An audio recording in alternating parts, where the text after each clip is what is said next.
Alrighty, hello, my name is Nikolai J and welcome back to my channel, or welcome to my channel. Thank you.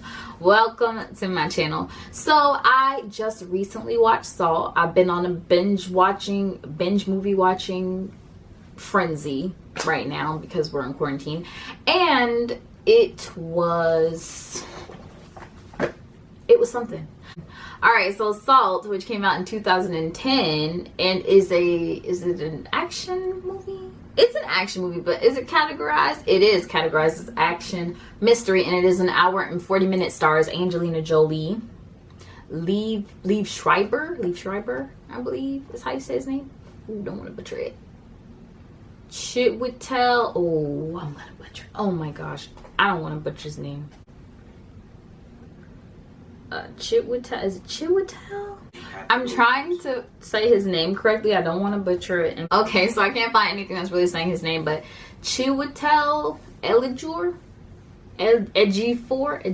Ooh, I don't think this is right. I'm so sorry, sir. Anyway, and is directed by Philip Noyce. Now, the story follows Evelyn Salts, played by Angelina Jolie, who works for the CIA as she tries to basically prove that she is not an undercover Russian spy. She goes on the run because a gentleman comes in, a Russian gentleman, and basically says that a crime will happen to someone. It will be done by an agent named Evelyn Salts. Now they have basically, it's not a polygraph, but it's like one that tells when you're lying and when you're not, and they detect that that's truthful while she's in the room interviewing him. So then she goes, basically, let me speak to my husband, this isn't true, this is bogus. But the guys who are in the room are like, well, he wasn't showing that he was lying, so we have to question you. Needless to say, she wasn't going for that, so she ran off, and basically the movie just follows her running off trying to prove her innocence.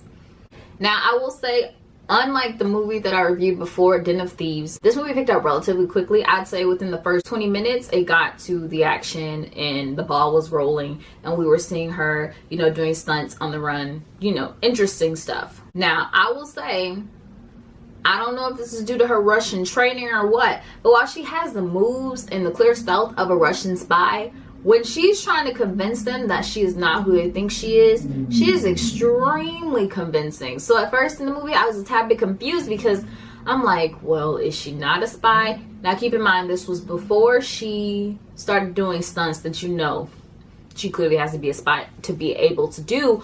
I'm like, maybe she isn't a spy because the way she sounds and the way things are going for her, she's like, I'm trying to tell you I'm not a spy. And then as soon as she gets the chance, she jumps off a bridge, because this is when she's cornered. She jumps off a bridge onto a moving semi-truck. So I'm like, okay, well, so much for that not a spy nonsense. That went out the window. Now, she is the best they ever created, which they state in the movie. Orlov states in the movie, and he is the one who essentially made all these Russian spies and agents, but she's the best they pretty much ever created. She manages to get around people, take down men like nobody's business, just her and like 4 or 5 men in the room, and she constantly gets out of situations, and she gets to the person that she's not supposed to get to. She gets to him when he's supposed to be protected somehow. Like she's good, and she ends up, I believe she was supposed to get to the Russian Prime Minister. That's what Orlov was saying when he went in there. He goes, Evelyn Salts will kill the Russian minister or something. I forgot exactly who he was, but she was supposed to kill him, and she got her hands on him. She got to him despite the fact that he was surrounded by security, which is insane to me, how this one woman took down all these men. It's just kind of like, wait, what? How did you guys know she was supposed to be coming and guard him, and still this happened? Like, how did you not keep this from happening? But anyway, now the movie has more than one person who's not who they claim to be, so watch out for that. Watch out for some scenes where you're like, what's your motives? Just watch out for that. Everyone is not who they say they are, which is something that can be applied to real life. People will tell you one thing and it not be true, but everyone's not who they say they are, and that's especially evident in this movie. You'll learn if you watch it. You'll learn why I say that and why she is a Russian spy, but there's more to it than, you know, they know. All they know is she's a Russian spy, but there's way more to it. Now, of course, because she's a spy, throughout this movie, she manages to do so many death-defying stunts and not die. Like, she does so much stuff that, let's just be realistic, I feel like no matter how skilled or trained you are, you just wouldn't have all that stuff happen to you and you not die. Like, I just don't think you could escape it that many times. It's just, no. But it's a movie, so of course she does get out of these events alive. Which you wouldn't expect anything less, right? Because if she didn't, then there wouldn't be any more movies. So yeah, she does do a lot of stunts that would render her dead in any other circumstance, but she manages to survive them and she keeps going.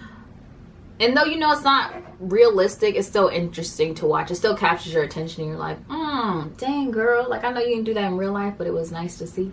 Now, while this is far from the first movie of its kind, it's not the first action spy movie, etc., I still thought it did a good job. It was quick, it was concise, it didn't need to be 3 hours. It really went by fast, and because it was so action-packed, I honestly didn't even feel like I watched it for an hour and 40 minutes. I didn't feel like it took that long to watch that movie. When I happened to hit my phone by accident, because I was watching it on my phone, but it's on Netflix as well, if I didn't mention that. When I happened to tap on my phone, I realized I only had 30 minutes left, and I was like, 30 minutes? That's insane. Like, I feel like this movie just came on and it was time to go. So I don't know if you think of that as a good indicator of whether or not a movie is worth watching, but I can say it went by extremely fast and I enjoyed it. So, like I said, it's not the first of its kind, but I do think it held up pretty nicely, and I think it's a good movie overall. So if you have not seen Salt, go ahead and check that out. It is there for the taking, and because it is on Netflix, like I mentioned earlier, you know they are known to take movies off. So if you want to watch it, I suggest you do it fast, because we don't know if it'll be on there tomorrow. Like, literally, they will remove stuff the next day. So hopefully by the time this review goes up, all these movies I've done reviews on are still up there. But even if they're not, you can go watch them on other platforms. They're not really expensive to rent or buy on Amazon Prime or Vudu or whatever you use. Thank you so much for watching, and I'll see you in the next video, hopefully. All right, bye.